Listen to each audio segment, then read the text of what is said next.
Have you seen the D&D movie yet? Well, apparently it was rewritten because it was supposed to be a story for Drizzt Do'urden, and now the movie is not doing very well ultimately. It doesn't look like they're going to hit their budget, and the movie hasn't been seen by an awful lot of people. Even though people are seeming to enjoy the movie, it's the genre seems to have a problem, and it all comes down to sensitivity readers at Wizards of the Coast. Well, if you've been around the channel long enough, you probably would know that Drizzt Do'urden is one of my favorite Dungeons and Dragons characters. The author of R.A. Salvador's Making went through various things and various trials and tribulations for this character, to the point where he actually wore a mask that would hide his identity, and the character cast it aside because he said, I am myself and I'm not going to let people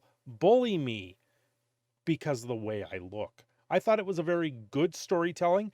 I've read numerous books of this story, and the character is showing up in numerous games at this point, where the Dark Alliance game fell flat on its face because some of the way the gameplay happened with that game, I couldn't even play that game because it made my eyes water in a matter of about 20 minutes. Now, the character apparently was supposed to be casted in the Dungeons and Dragons Honor Among Thieves movie. The producer reveals Drizzt's original role in the movie. This is an exclusive interview that Comic Book had with them. Drizzt Do'urden, the legendary hero of dozens of Dungeons & Dragons novels, was not only supposed to appear in the Dungeons & Dragons Honor Among Thieves, he was replaced by the movie's breakout character. Early scripts for Dungeons & Dragons Honor Among Thieves featured Drizzt, a popular drow ranger who has starred in dozens of novels by R.A. Salvador. This exclusive interview with the producer reveals that Xenk had replaced Drizzt. Letcham explained that the role played by Xenk in the movie originally was to be filled by Drizzt, but that was pulled due to an unnamed controversy that involved the character. Based on the timing, it's possible Letcham was referring to the 2020 statement released by Wizards of the Coast regarding changes to how drow are depicted in Dungeons and Dragons media. This is absolutely ridiculous. The drow being a subculture of elves, and the culture in itself worshiping Loth, the Spider Queen herself, as a god, as an evil god. Here's the big difference with Dungeons and Dragons. You have a big pantheon and all the gods, and everyone follows a god that of their choosing in the game. Some are evil, some are good. And the drow as a society as a whole followed Loth, which was an evil spider god, and it was the whole purpose of it was subservient. It was a very bad way.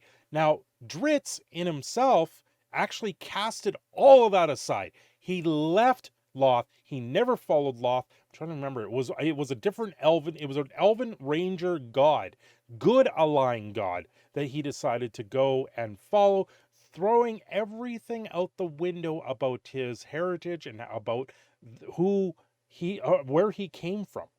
So that's why the story was so good, because it was against the norm. And that has been pushed aside for a very long time. But back in 2020, with this statement, which I can bring up here, this statement was on diversity and Dungeons and Dragons from Wizards of the Coast. Now, this is back on June 17th, 2020. Dungeons & Dragons teaches diversity and strength, yada, yada, yada. It's the same old diversity, equity, inclusion. The DEIs of downfalling of these companies. One of the explosive design goals of 5th edition was to depict humanity in all of its beautiful diversity by depicting characters who represent an array of ethnicities, gender identities, sexual orientations, and beliefs. By them taking Drizzt out of the story of Dungeons and Dragons. Where does this leave us? To me, that doesn't ring true to them celebrating diversity. I wonder why that is. Well, could that be because of the sensitivity readers that Wizards of the Coast continue to push along? Dungeons and Dragons to remove half species from the player's handbook claims the entire idea is inherently racist. Apparently, if you have a human that has sex with an elf and they create a half elf, that's racist. Well, I don't know. I don't know where Wizards of the Coast is really going with all of this. You know, let's race swap or blackface Aragorn at this point. And from Lord of the Rings, Aragorn gets it on with an elf. Apparently, that in itself is racist. So interracial marriage or interracial couples are racist now in Dungeons and Dragons, and yet they take Drizzt out of the movie, swap him in because he's problematic. I don't understand where any of this is going for Hasbro and Wizards of the Coast, and I can tell you for sure, this is not going to end well. Now, not saying going to the Paladin Xenk was a bad choice. This could have been a good choice overall, but long-term fans of the franchise of Dungeons and Dragons would have loved to have seen Drizzt on the big screen, even if it's just one act.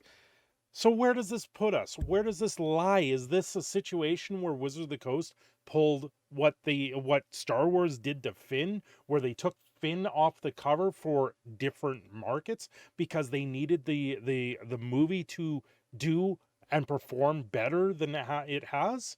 Well, the movie hasn't performed that great. It's doing about 80 million right now is where I'm seeing this, this movie land on a $150 million budget. Right now, it's a failure. I don't see them making up that ground unless something else provides with this movie. I don't know where it's going to be. But at the same time, I think the way they rolled out this movie, where they gave screenings to everyone that was in and around the franchise, a screening for this movie, it was a very weird way to market the movie, giving out so many free tickets and so many things. It just didn't seem that they marketed it very well ultimately. Now, it's very strange, and just how this continues to happen, how the sensitivity readers of Wizards of the Coast removes one section of their franchise or of their lore, but then don't remove another. And they say, this is bad because it's inherently racist, but we're going to do it over here anyway. Like, it's dumbfounding. I don't know where to go with this. Wizards of the Coast obviously is showing that certain things that they have with these sensitivity readers that they continue to placate in their company just don't have a clue on what they're doing. It's absolute joke from Hasbro and Wizards of the Coast, and they really need to start looking at the way they produce and the way that they come out on the market if they want to succeed. Right now, I don't see their stocks going up. I see them continuing to nosedive. We'll have to wait to see where this really lies. Thanks for watching. I'm your proud Canadian Phoenix Cinder Shadow. Don't forget to like and subscribe. I will see you all next time.